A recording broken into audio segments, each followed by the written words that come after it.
자, 이제 기한이죠. 기한도 이제 장래 도래가 확실한 거예요. 그죠? 요거 잘 하셔야 됩니다. 이거 불정무 기해모. 예. 자, 그 다음에 기한입니다. 장래 도래가 확실한 거죠. 기한은 시기가 있고 종기가 있다 그래요. 시기가 도래하면 법률 효과가 발생하는 거야. 임대차 계약 체결하면서 12월 1일부터 내년도 11월 30일까지 했다. 그럼 임대차의 시기는 금년 12월 1일이죠. 그럼 그때부터 효력이 발생하는 거고, 또 그럼 종기는 내년 11월 30일이 되겠죠. 그때가 종기가 되는 거야. 시기가 도래하면 효력이 발생하고 종기가 도래하면 효력이 소멸하는데, 이건 절대적으로 비소급이에요. 아시겠죠? 이건 절대적으로 12월 1일이 되면 임대차 효력이 그때부터 시작하는 거지, 갑자기 소급해서 계약한 날로부터 시작할 수는 없다는 얘기예요. 절대적으로 비소급인데, 원래 조건이나 기한은 당사자가 임의로 붙인 거기 때문에 임의 규정을 합니다. 조건 및 기한에 관한 모든 규정은 다 임의 규정을 하는데 딱 하나만 강행 규정이에요. 그래서 절대적으로 소급해 정할 수 없다라고 하는 거고, 이 시기 종기도 확정기한, 불확정기한으로 다 정할 수 있어요. 금방처럼 12월 1일이 되면 임대차가 시작됩니다. 그럼 이건 확정기한이죠. 진돗개가 죽으면 풍산개 주겠다. 진돗개 언제 죽죠? 그렇죠. 그건 모르죠. 그러니까 그거는 불확정기한이다라고 하는 거지. 의미 아시겠죠? 예, 좋습니다. 자, 기한이 도래하면 법률 효과가 생기고, 시기가 도래하면, 종기가 도래하면 소멸하는데, 절대적으로 비소급이다. 이게 나름대로 법학 쪽에서는 조금 중요한 부분입니다. 전부 다 임의 규정인데 이 부분만 강행 규정으로 하기 때문에 조금 중요한 부분이고요. 당사자 합의로 소급표를 정할 수도 없고요. 기한 도래 전에 기한부 권리의 보호인데, 우리 앞에서 조건부 권리, 자, 조건부 법률행위의 당사자는 조건 성취가 미정인 동안에 그 조건 성취로 인하여 생길 상대방의 이익을 해하지 못한다. 조건부 권리도 일반 규정에 의거, 처분, 상속, 보존, 담보로 할 수 있다라고 하는 조건부 권리 보호 규정 있죠. 이 보호 규정은 기한부 권리에도 적용한다 라고 민법 제154조에 정해놨어요. 그러니까 154조 이걸 뭐라 그래? 준용 규정이다 이렇게 얘기하거든요. 그래서 민법 제154조에 기한부 권리도 보호해야 되는데, 기한부 권리를 보호하는 규정은 별도로 있는 것이 아니라 조건부 권리에 관한 규정을 그대로 준용하기 때문에, 조건부 법률행위의 당사자는 이라고 할 때 여기는 그러면 기한부 법률행위의 당사자는 조건 성취가 미정인 동안에, 기한 도래가 미정인 동안에 그로 인해서 생길 상대방의 이익을 해하지 못한다. 여기 조건부 권리도, 그걸 기한부 권리도 일반 규정에 의거, 처분, 상속, 보존, 담보로 할 수 있다. 이렇게 바꿨으면 된다는 얘기예요. 준용 규정이라는 게. 아시겠죠? 그러니까 기한부 권리도 보호해야 되겠다. 그런 뜻이고요. 자, 불확정 기한과 관련돼서, 불확정 기한은 좀 해석이 좀 분분합니다. 정지 조건하고 해석이 좀 헷갈려요. 우리 다음 주 월요일에 비가 오면 그랬대요. 다음 주 월요일에 비가 오면. 그러면 조건이죠. 그렇죠? 근데 아무 얘기 없이 비가 오면, 그래서 그건 기한이라고 그랬잖아요. 다음 주 월요일이라고 하는 문구 하나 들어가니까 정지 조건이고, 그 문구 빼니까 불확정 기한이고, 이렇게 바뀌어버리다 보니까 불확정 기한부 법률행위는 그게 정지 조건인지 기한인지 요거 구분하는 게 굉장히 중요한 부분이 될 수가 있어요. 그래서 불확정 기한인데, 자, 법률행위 시 잘 보세요. 법률행위 시 부관으로 정한 사실이 발생하지 않으면 변제하지 않아도 된다고 해석이 가능하대요. 법률행위로 정한, 부관으로 정한 사실이 발생하지 않으면 변제하지 않아도 된다. 그러니까 부관을 정하긴 정했는데 부관으로 정한 사실이 발생하지 않으면 책임 변제하지 않아도 된다. 그 얘기는 발생하면 변제하라는 얘기잖아요. 반대해서 그렇게 가능하죠? 그럼 이거 뭐였었어? 정지 조건이었잖아요. 성립한 법률행위가, 그렇지? 부관으로 정한 사실이 발생하지 않으면 변제하지 않아도 된다. 그럼 발생할 때 변제해라. 이 얘기죠? 이게 정지 조건인 거예요. 부관으로 해석할 수 있고, 이건 조건부 법률행위 정지 조건으로 해석할 수 있고, 부관으로 정한 사실이 발생한 때는 물론 발생이 불가능한 것으로 확정이 된 때도 반드시 변제해야 된다. 그러니까 이건 무조건 도래한다는 뜻이죠. 기한은 무조건 도래하는 거 아니야? 언제 도래하는 거야? 그건 잘 모르지만 언젠간 반드시 도래하는 거잖아요. 그럼 불확정 기한이네. 그게 기한 중에 확정 기한은 반드시 도래하는 게 정해져 있지만 불확정 기한은 언제 도래할지 모르지만 반드시 도래하는 거 아닙니까? 그건 이제 불확정 기한이란 말이에요. 그거는. 그래서 다시 한번 전체 문장을 읽어보면 법률 행위 시 부관으로 정한 사실이 발생하지 않으면 변제하지 않아도 된다라고 해석이 가능하면 이건 뭐죠? 조건부 법률 행위를 하는 거고, 부관으로 정한 사실이 발생한 때는 물론 발생이 불가능한 것으로 확정이 된 때도 반드시 변제해야 된다라고 한다면 이건 불확정 기한을 정한 것이다. 아시겠죠? 이 두 문장이야. 이 계속해서 말 바꿔갖고 계속 나옵니다. 이거. 자, 당사자가 불확정한 사실이 발생한 때를 이행기한으로 정한 때는 그 사실이 발생한 때는 물론 발생이 불가능하게 된 때도 이행기한은 도래한 것으로 봐야 된다. 요거 지금 반대 해석을 또 이렇게 얘기하는 거예요.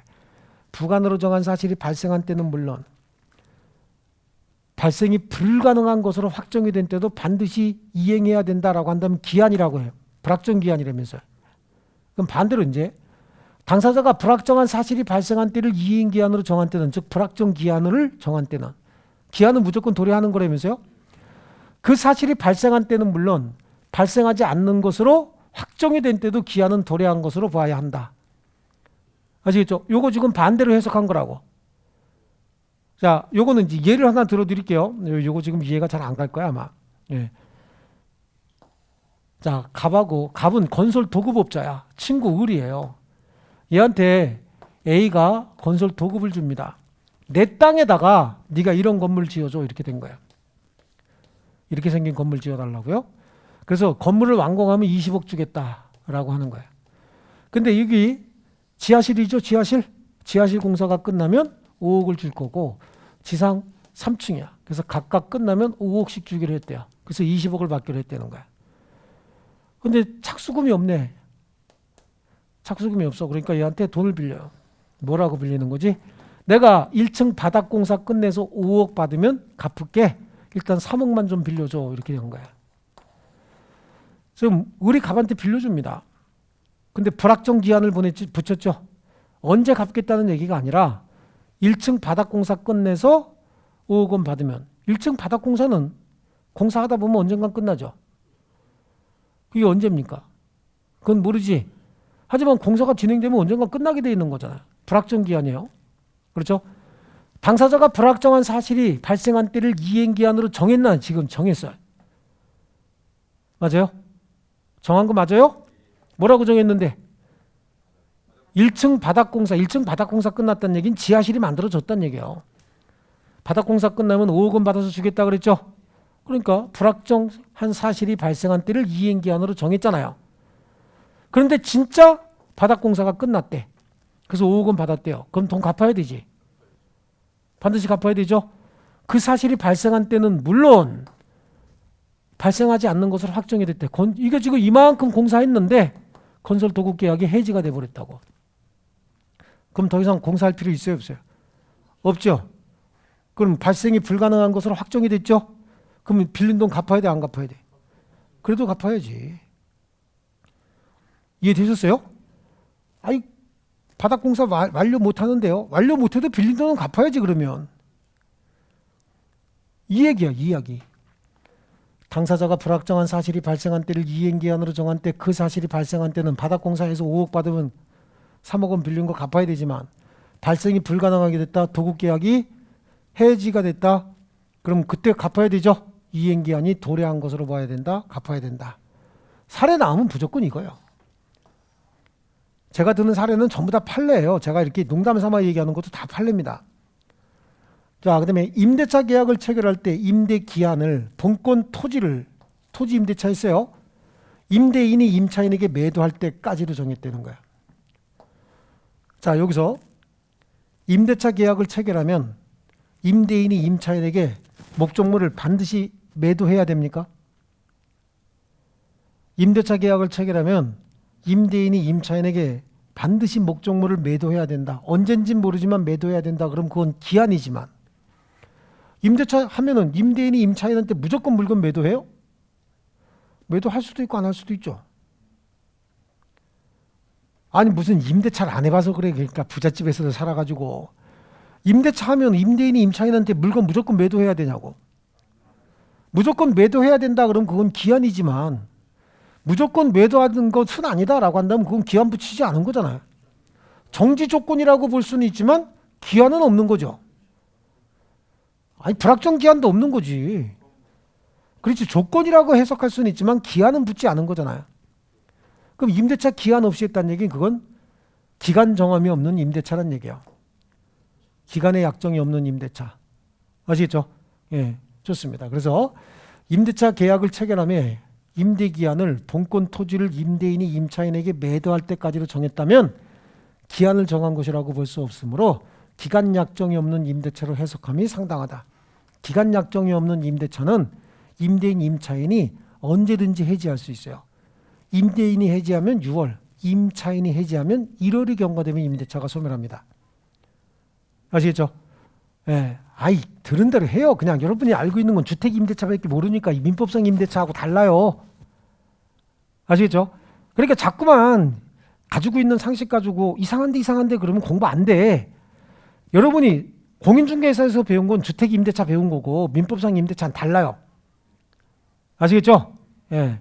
그러니까 이 경우엔 임대인 임차인 모두 임대차 계약 해지를 통과할 수 있고 해지하면 임대인이 한 건 몇 개월? 6개월. 임차인이 한 건 한 달이 지나면 임대차가 종료되고 이게 둘 다 동산이다. 그럼 5일 지나면 임대차 종료된다고. 아시겠어요? 그래서 이제 제가 거기 가면 임대인이고 임차인이에요. 기간의 약정이 없는 임대차인데 얘가 해지 통과했대요. 얘도 해지 통과할 수 있다 그랬죠. 얘가 한 건 몇 개월? 6개월. 얘가 한 건 1개월. 동산은 5일 그래갖고 딱 임자가 만들어지잖아요. 나중에 가서 살 거라고 이게. 아시겠어요? 예, 이게 주택 임대차하고 달라요. 예, 민법상 임대차하고 달라. 자, 좋습니다. 그 다음에 기한이 요거 하기 전에 얼른 책으로 가서 볼게요. 자, 기한이란 법률행위 효력 발생 또는 소멸을 장래 발생할 것이 불확실한 사실의 성부에 의존케 하는 부관인데 넘겨보시면 기한의 종류가 보이죠? 시기가 도래하면 법률효과 발생하는 거고 종기가 도래하면 법률효과는 소멸하는 거예요. 확정기한, 불확정기한도 개념만 알고 계시면 되는 거고. 자, 불확정기한부 법률행위에 동그라미 1번 보세요. 자, 법률행위함에 있어서 부관으로 정한 사실이 발생하지 아니하면 채무를 변제하지 않아도 된다고 해석이 가능하면 이는 조건이죠, 조건. 하지만 부관으로 정한 사실이 발생한 때는 물론 발생하지 않는 것으로 확정이 된 때도 변제해야 된다. 그럼 무조건 변제해야 된다 그런 얘기잖아요. 그럼 이건 불확정기한이죠. 그럼 불확정기한부 법률행위는 무조건 변제해야 되는 법률행위네. 이해되셨어요? 그래서 밑에 당사자가 불확정한 사실이 발생한 때를 이행기한으로 정했다. 그럼 불확정기한부 법률행위라는 얘기잖아요. 그럼 무조건 변제해야 된다 그 얘기죠. 그 사실이 발생한 때는 물론 발생하지 않는 것으로 확정이 된 때도 기한은 도래. 무조건 변제. 의미하시겠어요? 자, 조건을 붙일 수 없는 법률행위는 기한도 붙일 수 없어요. 아시겠죠? 조건과 친하지 않은 법률행위는 기한과도 친하지 않다라고 하는 거고요. 거기 동그라미 3번 보세요. 우리 앞에 조건부 법률행위 중에서 어음을 발행할 때 지급기일은 붙일 수 있다고 그랬죠. 어음 보증에 조건 붙일 수 있고 지급기일로서 시기는 붙일 수 있어요. 그래서 거긴 3번만 어음 수표행위에 시기인 지급일을 붙일 수는 있다. 그 다음에 판례 볼게요. 기간의 정함이 없는 임대차. 그래서 임대차 계약을 체결하며 임대기한을 본권 토지를 임대인이 임차인에게 매도할 때까지로 정했대요. 이 경우에는 기한을 정한 것으로 볼 수 없습니다. 기간 약정이 없는 임대차다. 그럼 당사자 언제든지 해지 통과할 수 있다요. 좋습니다. 그 다음에 기한이 도래하게 되면 채무는 변제하고 마무리 지어야 되겠죠. 자, 이번엔 기한부 법률행위 다시 한번 볼게요. 152조. 시기 있는 법률행위는 기한이 도래한 때로부터 종기 있는 법률행위는 기한이 도래한 때로부터 효력이 생기고 효력을 잃는다. 그렇죠? 그리고 양쪽 가로 2번에 굵은 글씨 줄칩니다. 기한 도래의 효과는 절대적으로 비소급이다. 옆에다 써야지. 강행규정 이렇게. 절대적으로 비소급이니까 강행규정 맞죠? 예. 당사자 합의로 소급표 정할 수 있다는 거예요? 없다는 거예요? 그죠? 할 수 없다죠? 그래서 두 번째 줄 보니까 동그라미 2번에 당사자가 소급표에 특약을 하더라도 무효인 이유가 이게 무슨 규정이니까 그래? 강행 규정이니까 절대적으로 비소급 이익은 강행 규정입니다. 자, 좋습니다. 기한 도래 전의 효력이다라고 해서 아까 148조, 149조 규정은 기한 있는 법률 행위에도 준용한다고 154조에 나왔죠. 그러니까 기한부 권리도 기대권, 희망권으로서 보호가 된다는 얘기예요. 위반하게 되면 손해배상 청구 대상이 되는 거고. 됐습니까? 자, 그 다음에 기한이익. 기한이익은 기한이 도래하지 않음으로써 당사자가 갖는 이익을 기한이익이다 이렇게 얘기를 해요. 우리 조건 및 기한에 관한 민법 규정은 강행 규정이에요? 임의 규정이에요? 조건 및 기한에 관한 민법 규정은 강행 규정입니까? 임의 규정입니까? 임의 규정이라고 그랬죠. 딱 하나만 강행 규정이라고 그랬죠. 뭐요? 다시 한번 항상 반씩만 하면 안 돼. 지금 정확히 말씀하신 분도 있지만 전혀 모르는 사람도 있어요. 자, 우리 조건 및 기한에 관한 규정. 조건 및 기한은 지 필요에 의해서 붙이는 거지 반드시 붙여야 되는 거 아니잖아요. 필요하면 필요한 만큼만 붙일 수 있는 거죠. 그러다 보니까 조건 및 기한에 관한 민법 규정은 전부 다 임의 규정이에요. 그런데 강행 규정 딱 하나 있었다고. 뭐? 그치. 기한 도래 효과 절대 비소급이다라고 하는 거. 요거 하나만 강행 규정이고 나머지는 싹 다 임의 규정이야. 그럼 기한이익 있잖아. 기한이익. 기한이익은 기한이 도래하지 않음으로써 당사자가 갖는 이익인데 머릿속으로 한번 생각해 보세요. 아까 얘기했잖아. 12월 1일부터 내년 11월 30일까지 임대차 기간을 정했대요. 그러면 임차인은 1년 동안 사용 수익할 수 있는 기한이익이 있죠. 내년 8월 달쯤에 임대인이 좀 나갈래? 그러면 임차인이 뭐래? 못 나간다고 그러지. 왜요? 기간 남았으니까. 기한 남았다야 그게. 기한이익이 아직 있다는 얘기예요. 은행에서 돈 빌려요. 저당권 설정해주고 돈 빌렸어. 직장 다니면서 시험 합격하기가 쉽지 않아요. 혼자 공부하면 물어볼 데도 없고 에듀윌 유료 회원은 평일 야간에도 심지어 주말에도 밀착 관리를 해주니까 의지가 많이 됐어요. 에듀윌은 합격의 지름길입니다. 3억을 빌렸다고. 변제하는 건 내년 7월 말에 갚기로 했어요. 근데 은행에서 12월 말에 좀 갚으면 안 될까요? 그럼 뭐라 그래? 못 갚어. 언제까지? 7월 말까지. 이게 기한이익이란 말이죠. 그럼 임대인 입장에서 볼게요. 12월 1일부터 내년 11월 30일까지 매월 30만 원씩 주고 1년간 쓰기로 했다고. 근데 7월 달쯤에 임차인이 나간대. 보증금 빼달래. 그럼 임대인 뭐라 그래요? 안 빼준다고. 무슨 소리야. 기한 남아서 앞으로 몇 개월 동안 내가 더 30만 원씩 받을 이익이 있는 거 아닙니까? 아시겠죠? 또 언제 이런 생각한다고. 임차인은 언제든지 나갈 수 있다는데요. 그러니까 그건 주택임대차에서 하는 얘기고 주택임대차에만 국한해서 하는 얘기고 나머지 임대차는 그거 적용 안 된다고. 아시겠죠? 예. 그래서 이게 섣불리 알면 그래서 옛날에 선무당 뭐 이런 얘기 하는 거야. 섣불리 알면 그래서 오히려 공부에 방해가 돼요. 그러니까 내가 쓸데없이 자꾸만 미리 뭐 공부하거나 미리 문제 풀거나 그렇게 하지 말라는 얘기예요. 아시겠죠? 그럼 임대인도 기한이익 있잖아. 임차인이 나가겠다. 그러면 어떻게? 알았다. 그러고 보증금 빼줍니까? 안 빼주는 거야. 기한 남았다고 못 해준다는 거야.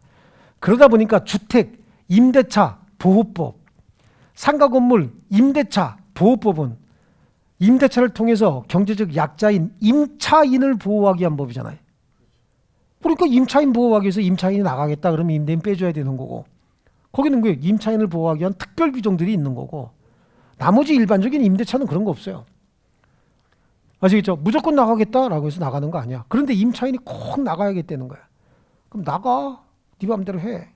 그 대신 남은 기간 동안 차임은 못 줘야. 차임은 줘야 되는 거야. 상대방의 손해를 배상하고 기한이익 포기할 수는 있어요. 임차인이 10월 말까지 11월 말까지인데 8월 달에 이사 가야 되겠대. 이사 가라고. 가는 대신 8월 달, 9월 달, 10월 달, 11월 달까지 차임은 배상하고 나가라고. 그럼 내가 보증금 빼줄 수도 있다 이렇게 얘기할 수 있어요. 아시겠죠? 예. 그건 이제 기한이익이라고 하는데 이거 강행 규정 아니고 임의 규정이라고. 그래서 이제 임치는 보관시키는 거예요. 보관. 물건을 창고에다 보관시키는 계약 있죠? 이걸 임치라고 한다고. 임치.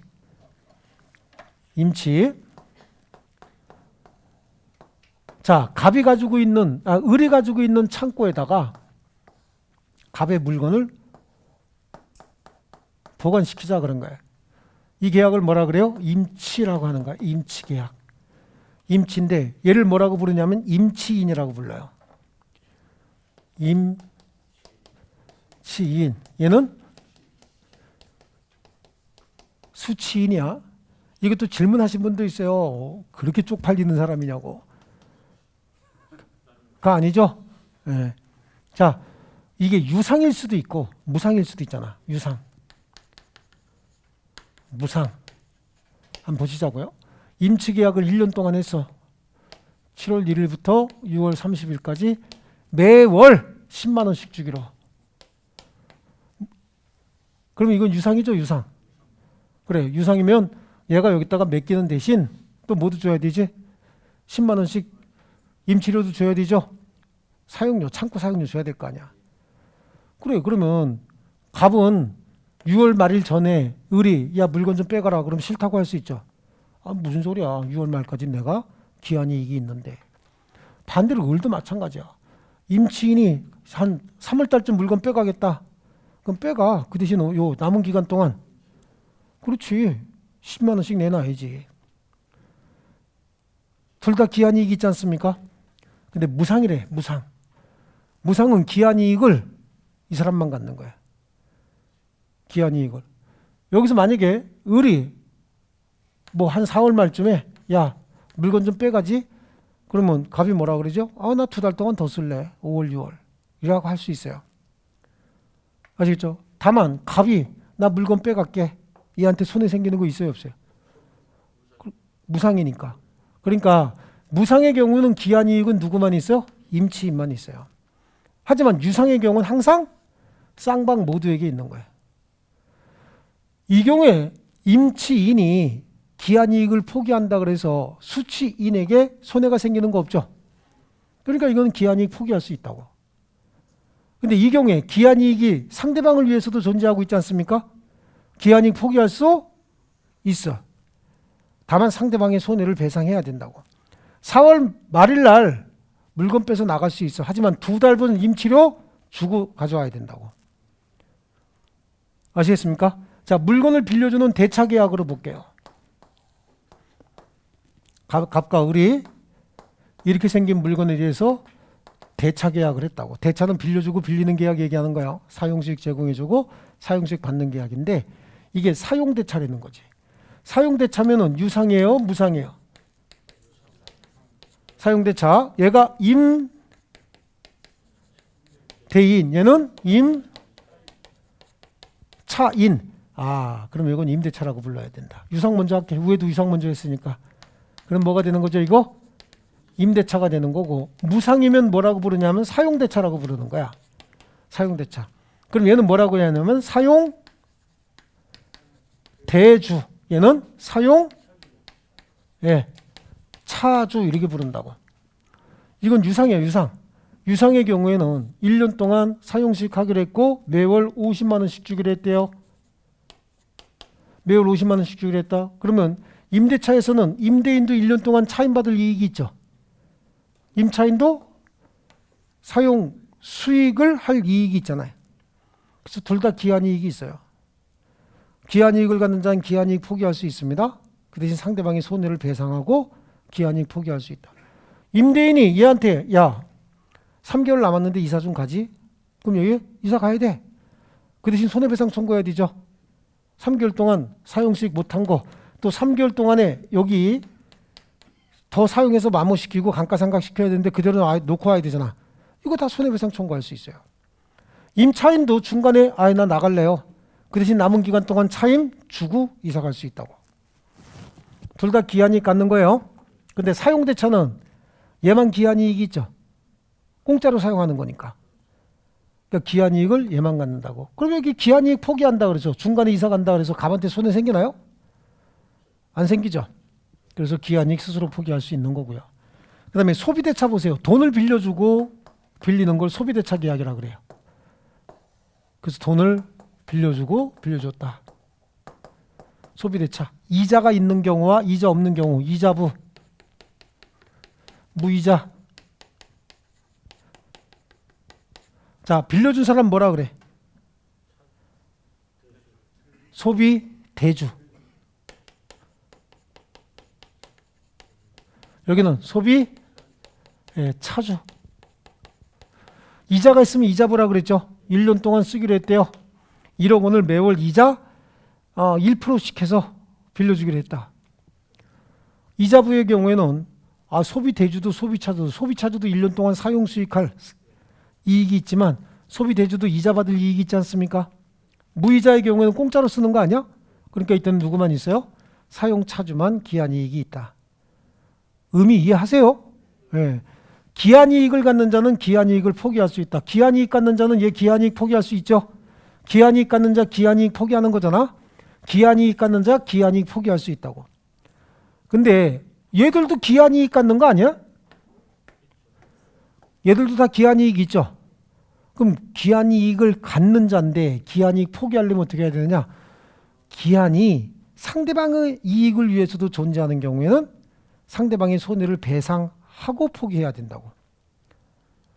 여태까지 설명한 거 그거 아닙니까? 상대방의 손해를 배상하면 포기할 수 있다. 이해하셨죠? 근데 이거 다 강행 규정이야? 임의 규정이야? 다 임의 규정이에요. 그러니까 이거 계약 체결하면서 임치인, 수치인이 유상을 하면서 계약으로 정했어. 4월부터 6월 사이에 언제든지 이사 갈 수 있다. 언제든지 물건 빼갈 수 있다. 그럼 그건 계약의 내용에서 언제든지 물건 빼가고 보증금 돌려주고 다 한다 그런 얘기죠. 남은 기간 동안 임치료 안 줘도 된다 그런 얘기예요.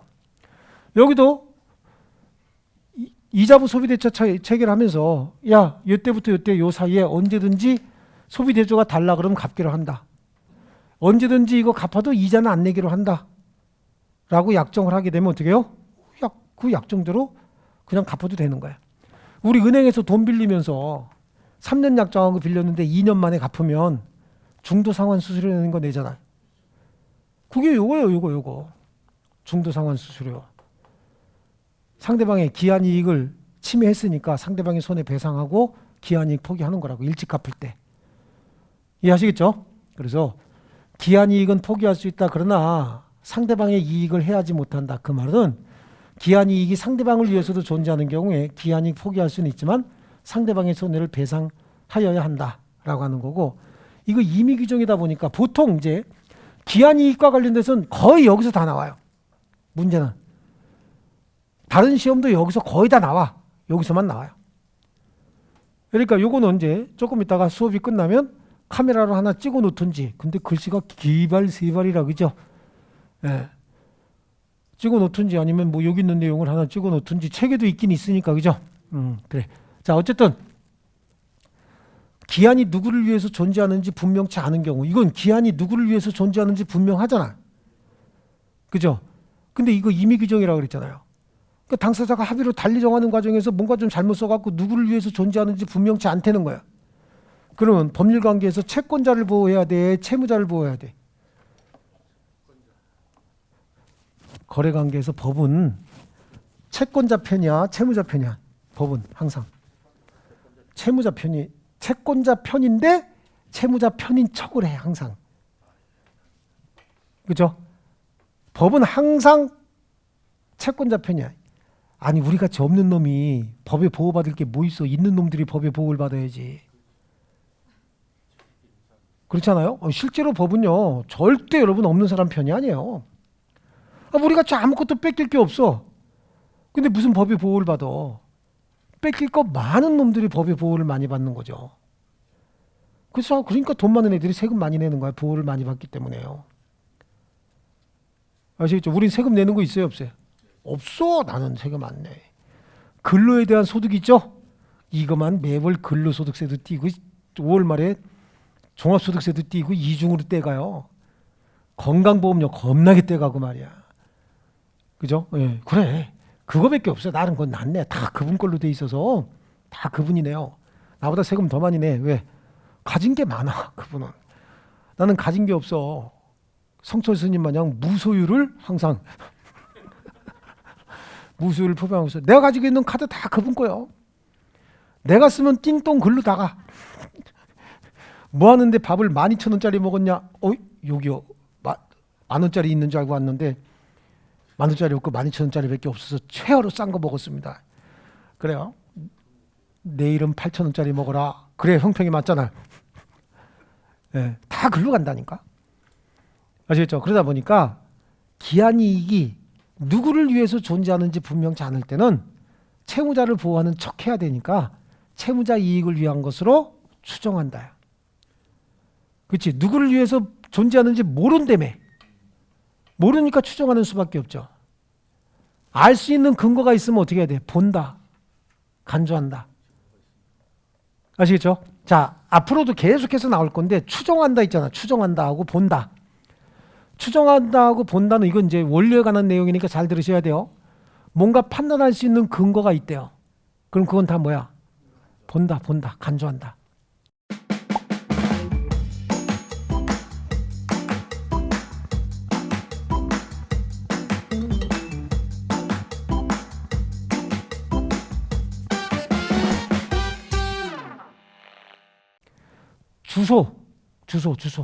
주소 할 때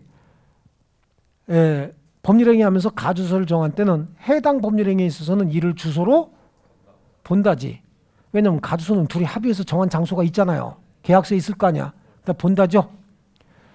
주소를 모르거나 주소를 알 수 없을 때는 거소를 주소로 본다. 왜냐하면 거소 눈에 보여 안 보여? 거소는 확인할 수 있는 거잖아요. 기한이익이 누구를 위해서 존재하는지 분명치 않대. 그럼 모르지. 판단할 수 있는 근거가 없잖아요. 그럼 법으로 정했다고. 법은 누구 편인 척한다 그랬어요.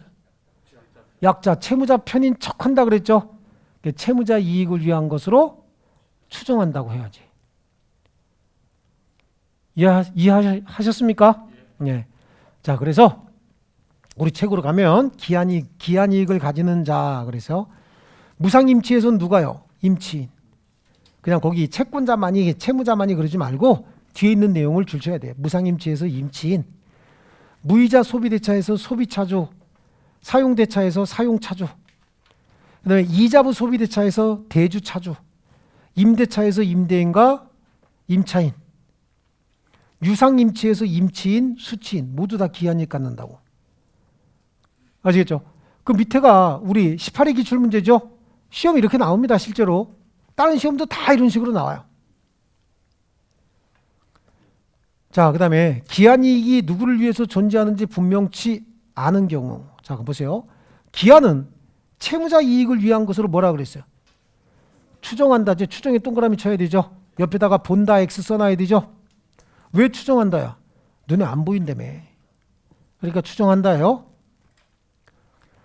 기한이익은 포기할 수 있다. 그러나 상대방의 이익을 해하지 못한다. 밑줄 쳐야 돼. 상대방의 이익을 해하지 못한다. 요거는 법 조문 자체가 시험에 나와요. 뭐라고 나오냐면 기한이익은 포기할 수 있다. 그러나 상대방의 이익을 해하는 경우에 그러하지 아니하다. 그럼 그건 틀린 거지. 기한이익은 포기할 수 있다. 그러나 그러하지 아니하다는 얘기는 포기하지 못한다는 뜻이잖아요. 잘 들으세요. 잘 들으셔야 된다고. 아니 미치겠는 게 아니라 자꾸 집중을 안 하고 다른 생각을 해서 내가 뭔가 암기해야지 이러다 보니까 말을 자꾸 놓치는 거야. 잘 들으세요. 기한이익은 포기할 수 있다. 그러나 상대방의 이익을 해하지 못한다. 그럼 기한이익 포기하되 상대방의 이익을 해야 할 가능성이 있으면 손해배상하라는 얘기잖아요. 근데 이게 말이 밖에 나온다고. 기한이익은 포기할 수 있다. 그러나 상대방의 이익을 해하는 경우 그러하지 아니하다. 포기할 수 있다에 그러하지 아니하다는 포기하지 못한다는 뜻이잖아요. 그러니까 그건 틀린 지문이지. 이해하셨어요? 네. 자, 좋습니다. 기한이익 포기. 그래서 다음 페이지 보시면요.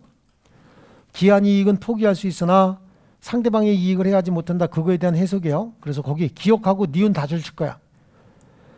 기한이익이 일방 당사자에게만 있는 경우 기한이익을 가지는 자는 일방적 의사표시로 자유롭게 포기할 수 있고, 기한이익이 쌍방 당사자에게 있는 경우 기한이익이 상대방의 이익을 위하여 존재하는 경우에 기한이익을 포기할 수는 있지만 상대방의 손해를 배상하고 포기해야 된다. 그런 얘기죠.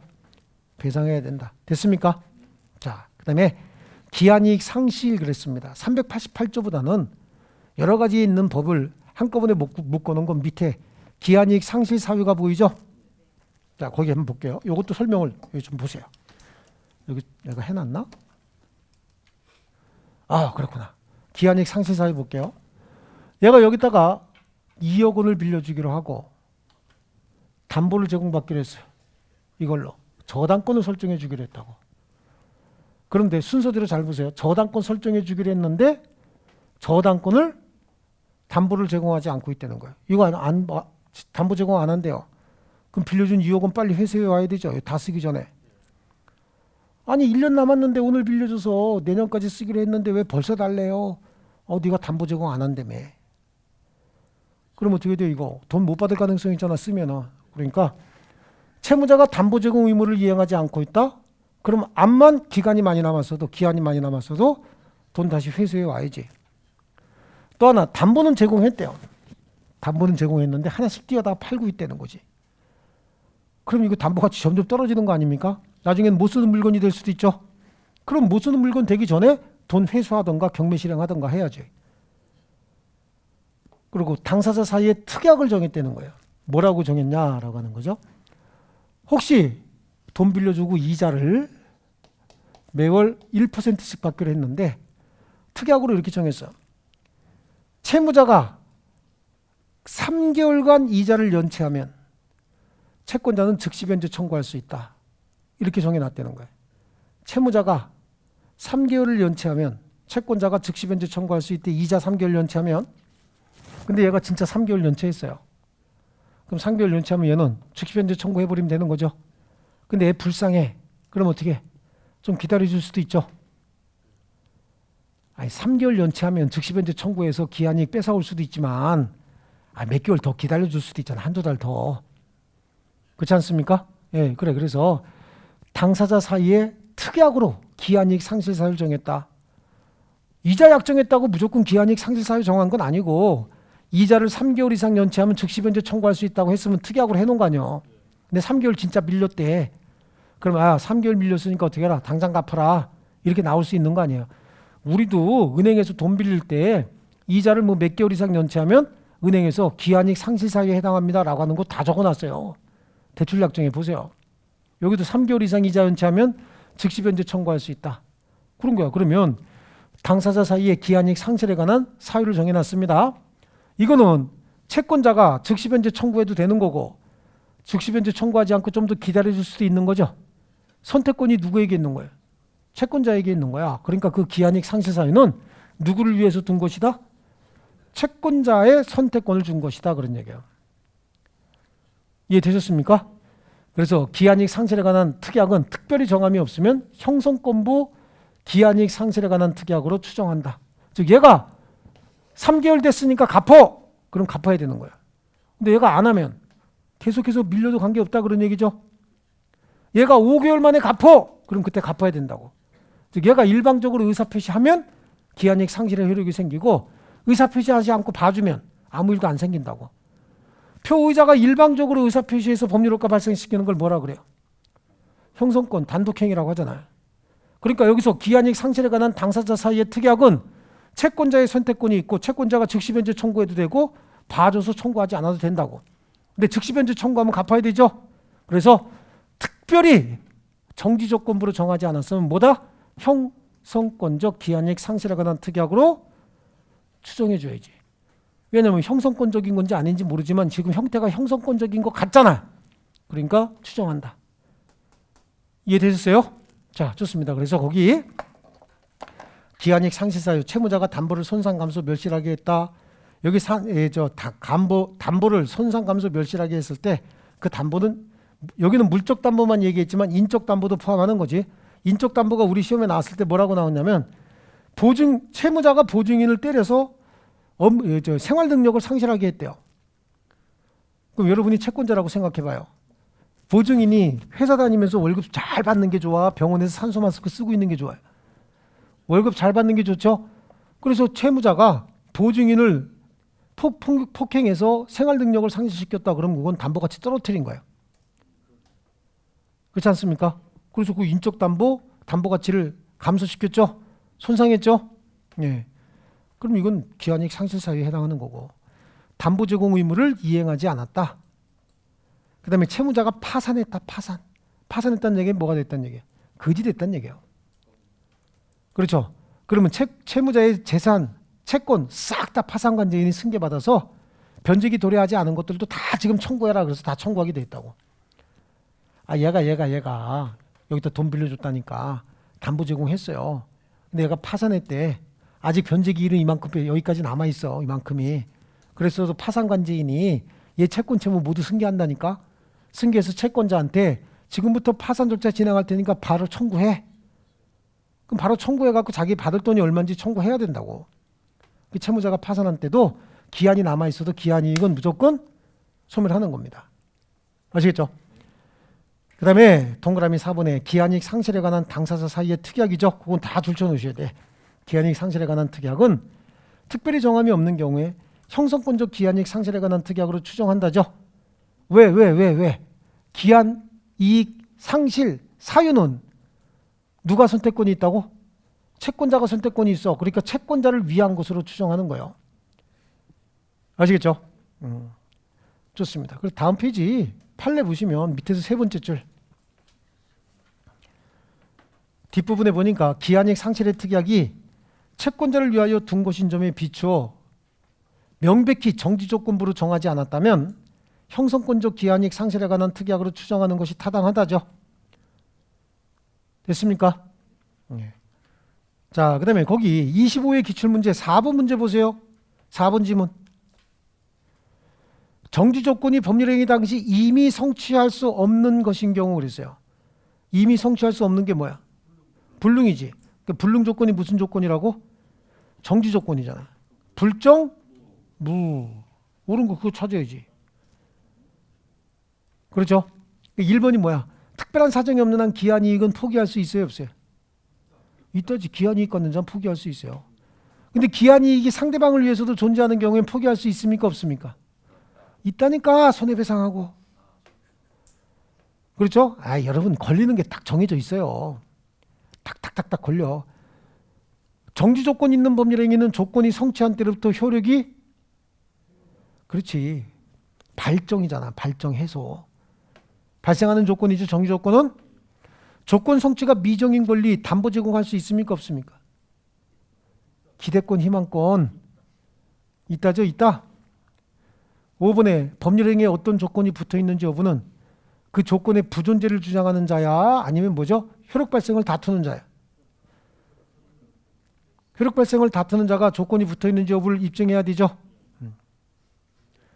조건의 존재를 주장하는 자는 뭐냐면, 아들이 지금 노트북 사줘. 그럼 엄마가 뭐래? 내가 언제 조건 없이 사준다 그랬어? 정지 조건부로 사준다 그랬잖아. 그게 뭐지? 조건이 붙어 있잖아.